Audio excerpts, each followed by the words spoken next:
A tiny needle. So small, so harmless. But what if this needle was traveling at the speed of light? What if it smashed into Earth with unimaginable energy? Buckle up, because today we're diving into a mind-blowing scenario.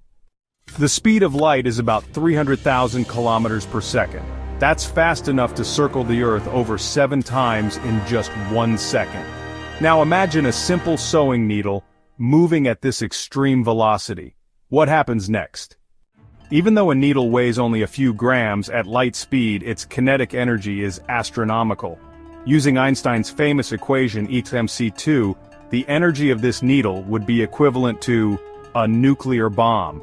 In fact, even a single gram moving at light speed would unleash energy comparable to the Tsar Bomba, the most powerful nuclear weapon ever detonated. So what happens when this needle slams into Earth? First, it would create an explosion so massive that it could rival an asteroid impact. If it hits land, a crater several kilometers wide would form instantly. The surrounding area? Vaporized. The shockwave would travel across continents. The heat would ignite massive wildfires. If it struck the ocean, tsunamis could be generated, flooding entire coastlines. But here's the kicker. The sheer energy released might even destabilize the planet's crust, causing earthquakes and volcanic eruptions worldwide.